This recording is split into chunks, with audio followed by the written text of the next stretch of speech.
Bonjour à tous. Bonjour à tout le monde. Alors, qu'est-ce qu'on fait aujourd'hui, chef? Aujourd'hui, qu'est-ce qu'on fait? Crème pâtissière.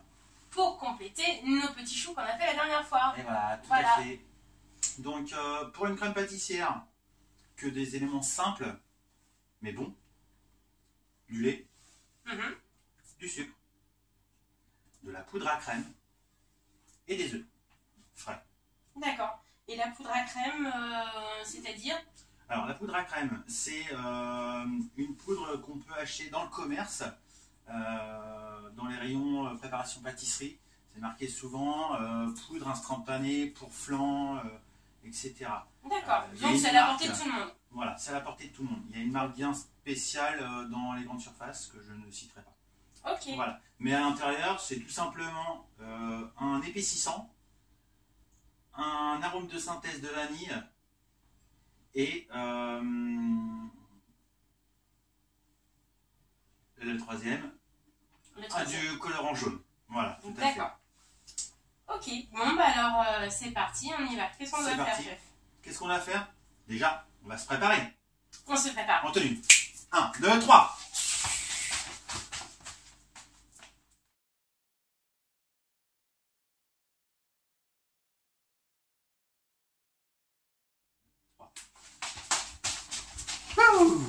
Et voilà.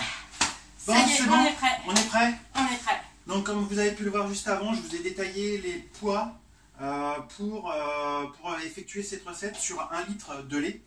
Donc, je vous ai marqué juste sur 1 litre de lait, mais par contre, moi, j'en fais 2 litres et demi. Voilà. Comme j'ai d'autres choses à faire après, par la suite. Donc, ça va être tout simple. Donc, vous avez pu remarquer que j'ai séparé en deux le sucre. Tout à fait. Et pourquoi donc? Pourquoi? Donc, on va mettre la plus grosse partie dans la casserole. D'accord. À bouillir sur le gaz.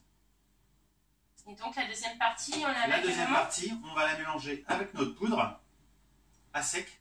Et ensuite, on va incorporer nos jaunes d'œufs. D'accord, ok. Donc, c'est une recette de base. On peut l'améliorer, on peut augmenter plus d'œufs, on peut mettre un peu moins de sucre, on peut mettre de la vanille, on peut mettre aussi du beurre. D'ailleurs, je vais en rajouter aussi. Je vous le marquerai tout après au niveau de la quantité. Donc là, on va mettre la plus grosse partie sur le gaz avec le lait. Alors, pourquoi on va mettre du sucre dans le lait? On pourrait le faire chauffer très bien sans. Oui. L'avantage, c'est qu'avec du sucre dans le lait, ça ne va pas caraméliser au fond. Ça ne va pas brûler. Souvent, quand on fait chauffer du lait, au fond de la casserole, ça accroche, etc. Avec du sucre, ça ne colle pas. D'accord. Okay. Allez, donc j'envoie ça directement sur le gaz. Hop.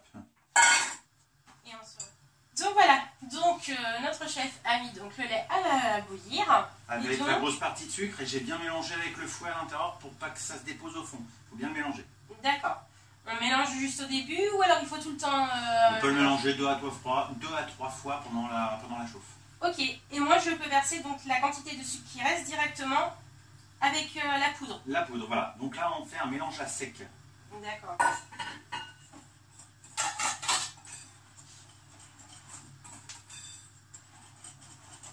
Là, je vais appeler mon apprenti pour qu'il mette ça à la plonge. Apprenti, vous mettrez ça à la plonge s'il vous plaît.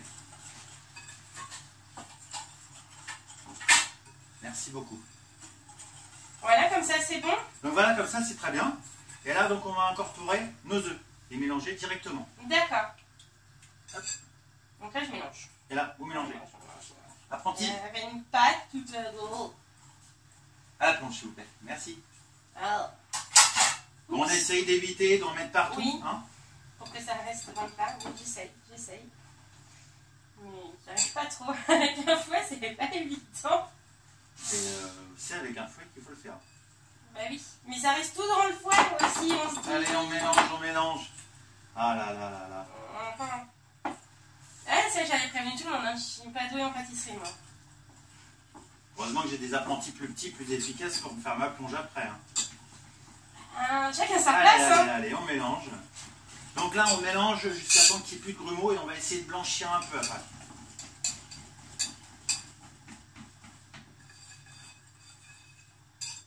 Alors s'enlève à force. Donc cet appareil-là, on le fait pendant que notre lait est en train de chauffer sur le gaz. Donc un appareil c'est quoi en termes pâtisserie? C'est un mélange d'ingrédients qui va être incorporé dans une recette. Donc là, on a notre appareil, sucre, poudre et œuf. Et voilà. Là, il reste encore quelques petits morceaux. Des grumeaux. Voilà, il reste quelques grumeaux quand même. Donc on va bien ça va plus mélanger. vite. On va bien corner les bords avec son fouet. C'est là où on voit le professionnel à l'œuvre. Voilà. Là, on a un appareil bien homogène. Tout à fait. Hop. Donc si j'ai bien compris, on attend que notre lait y bout. Voilà. Une fois que ça bout, on incorpore directement. Non, je crois qu'il y a une petite astuce. Il y a une petite truc devant. On Donc, va détendre notre appareil avec du lait bouillant à l'intérieur. Donc à peu près un tiers de lait dedans. Exact. On mélange bien, on remet à bouillir notre casserole en attendant. Et ensuite, on remet tout dans la casserole. Et là, on fouette, on fouette, on fouette. Donc là, les gestes vont être très rapides. On ne va pas avoir le temps entre deux d'expliquer, de refaire en pause, etc. Donc là, ça va aller assez vite pour faire la crème pâtissière. Ok. Donc, du coup, comme ça va laisser vite, explique, on prend juste un tiers de cette quantité. On va le voir suivant la vidéo. Je le montrerai, j'expliquerai en même temps, mais je ne pourrai pas m'arrêter entre deux. D'accord. Voilà. Bon, bah alors on attend que ça bout et puis on se retrouve dans 2 minutes pour vous montrer cette petite technique. A tout de suite. À tout de suite. Voilà, notre lait commence à être à ébullition. Donc je reprends le même fouet que j'ai utilisé, qu'on a utilisé pour faire notre appareil juste avant. Donc notre lait est à ébullition. On fait attention, pas de faire de bêtises comme moi, de monter jusqu'en haut. Voilà. Voilà. On garde un petit peu stagnant en attendant. Donc là, je vais mettre à peu près un tiers de mon lait dans mon appareil. Donc on peut le faire directement à la casserole, ou alors si vous avez peur, vous mettez avec une louche.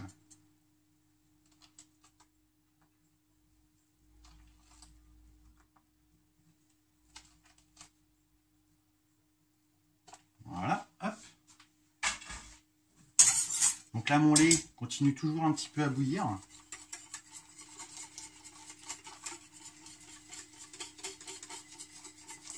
Mon appareil est bien détendu.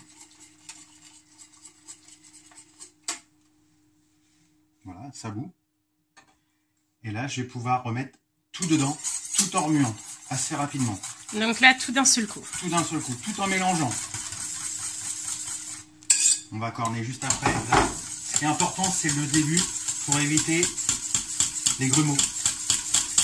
Donc ne pas lâcher et bien tout incorporer en même temps en mélangeant jusqu'à temps que ça épaississe alors en fait. Voilà, que ça épaississe, que la mousse aussi qu'il y a soit bien incorporée.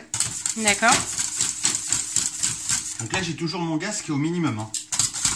Donc ça continue toujours à chauffer. On maintient ça au chaud tout doucement. Voilà. Ensuite, on corne bien son appareil. On évite les pertes. Tac. Donc là, on voit que ça bout. Et là, on va remettre à pleine puissance pendant 2 minutes. C'est parti. 2 minutes de cuisson à ébullition. Donc la cuisson va commencer à partir de l'ébullition. 2 minutes. C'est au niveau des règles d'hygiène. Pourquoi? Pour tout simplement cuire les œufs, pour éviter toutes les bactéries à l'intérieur. Donc c'est-à-dire qu'il y a un temps spécial où on dit vraiment qu'à ce moment-là, l'œuf est bien cuit et que c'est bon pour la santé. C'est ça, tout à fait. D'accord. Pour éviter tout risque de contamination. Ok. Et donc nous à la maison, pour faire un petit gâteau, on doit respecter aussi ces 2 minutes ou pas de cuisson? Alors, pour faire un gâteau, si on ne recuit pas sa crème pâtissière juste après, comme par exemple pour faire un flan, on utilise une crème pâtissière. Oui. Donc il n'y a pas besoin d'aller pendant 2 minutes. On fait une belle ébullition et c'est bon. Après on le remet dans notre plat avec la pâte. D'accord. Et après ça va recuire pour faire des pains au raisin par exemple. Tout ce qui va aller au four encore, il n'y a pas besoin de cuire pendant 2 minutes. Par contre, tout ce qui va être garnissage de choux, tartes, par exemple tarte aux fraises avec une crème pâtissière fraîche sur le dessus. D'accord. Il faut que ça soit cuit pendant 2 minutes. Ok. Donc le but c'est de bien frotter le fond de la casserole. Avec des petits mouvements circulaires en tenant le bout en fait de ton fouet, Voilà. c'est comme ça que tu fais. En fait là je force pas du tout. Et ça évite que ça accroche et que ça s'attache sur les Et bords. on frotte bien le fond de la casserole. Si vous faites ça, ça sert à rien. Donc il faut vraiment entendre le fouet. Vous pouvez vous amuser à faire une petite musique en passage. Faut pas avoir peur d'y aller quoi en fait. Voilà, c'est ça. La première fois ça fait mal au bras. Je confirme. Mais c'est juste la première fois. Oui, enfin la deuxième et la troisième quand on n'a pas l'habitude. Alors à savoir si ça commence à brûler au fond, la crème pâtissière va prendre très rapidement le goût du brûlé. Et après en plus ça se sent dans le goût. Hein. Ça se sent au niveau du goût. Donc voilà, donc là, on 2 est aux minutes, 2 c'est minutes. terminé. J'arrête ma casserole. Continuez toujours un petit peu à remuer après. Parce que comme le fond de la casserole est très chaud, ça continue un peu à caraméliser. D'accord. À partir de ce moment-là, je peux incorporer mon beurre. Alors pour la recette que je vous ai marquée tout à l'heure. Avec 1 litre de lait. Avec 1 litre de lait, là on est à 50 g de beurre au litre de lait.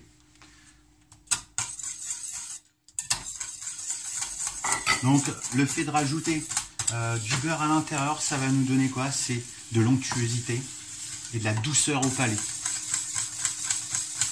D'accord. Et bien entendu un petit goût de noisette du beurre.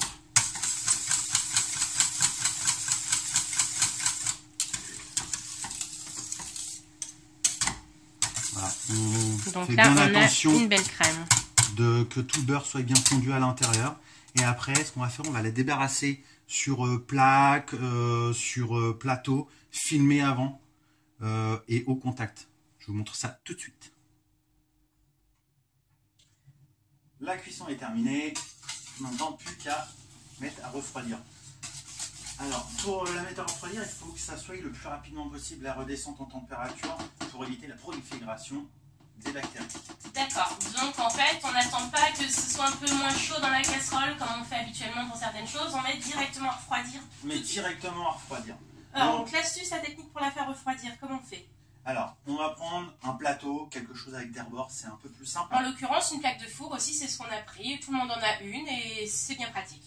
Et donc, le but, c'est pour la refroidir le plus rapidement possible, c'est que ce soit le moins épais possible. Si je le laisse dans la casserole, là, à l'air libre, on va mettre à peu près 5 heures, 6 heures, Ouais. à ce qu'elle soit froide à cœur. Merci. Il faut maximum 2 heures pour qu'elle soit en dessous de 10 degrés, pour éviter les bactéries. D'accord. Donc, il faut qu'elle refroidisse en maximum 2 heures. Donc après, on la met au frigo ou on la met à l'air libre dehors? Alors, le mieux, ça serait de les mettre au frigo, Ouais. mais dans les frigos Classique, on n'a personnels, pas forcément la il place. vaut mieux éviter. Ah Vraiment, c'est dans des cellules de refroidissement rapide, avec Ah, des d'accord. gros ventilos pour que ça refroidisse très rapidement. Alors, le mieux, c'est le mettre dehors. Après, tout dépend. S'il fait Ça 30 tombe degrés bien, la dehors, bonne saison est c'est là. pas bon. Donc... Donc là, on est en hiver bientôt. Donc là, c'est très bien. On va pouvoir le mettre dehors. Donc ça va refroidir assez rapidement. Ok. Hop, Donc on verse directement dans la plaque. on verse dans la plaque.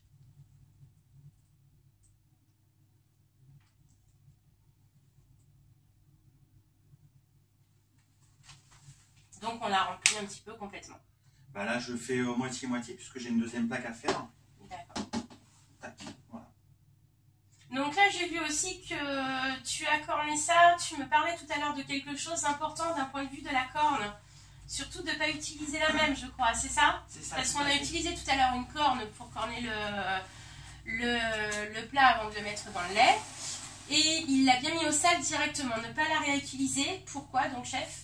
Alors, tout simplement, c'est que lorsqu'on l'a utilisé pour corner les œufs et le sucre tout à l'heure, nos œufs, ils étaient crus. Là, on a des œufs cuits. Le but de la cuisson, c'était de cuire les œufs pour éviter toutes les bactéries. Si on remet notre corne avec des œufs crus, on va réincorporer des bactéries à l'intérieur. Et là, du coup, notre crème pâtissière, elle est plein de bactéries. Elle est plus bonne. Donc là, le plat, on le recouvre avec le film, pareil. Par-dessus. Donc, on essaye de mettre bien par-dessus et éviter les bulles d'air. Ah oui, il faut qu'on évite de faire des bulles d'air. Alors, pourquoi éviter les bulles d'air? Tout simplement, c'est que dès lors qu'on va avoir de l'humidité, on va avoir concentration des bactéries. D'accord. Et voilà. Tac. On a une crème pâtissière bien filmée. Plus qu'à refroidir. Je vous fais la deuxième vite fait. Hop.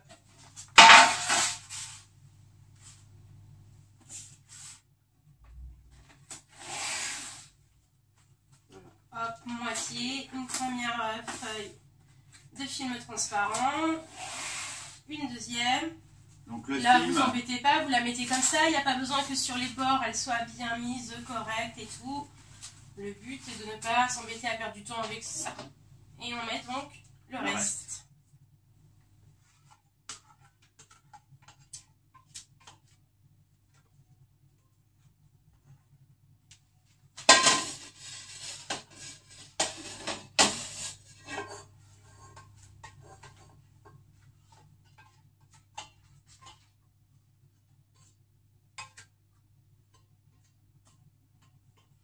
Ça, on évite. ah mince, je n'ai pas fait attention.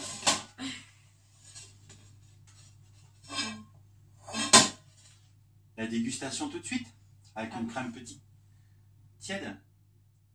Attention, c'est encore un petit peu chaud. Ah bah oui. Hop.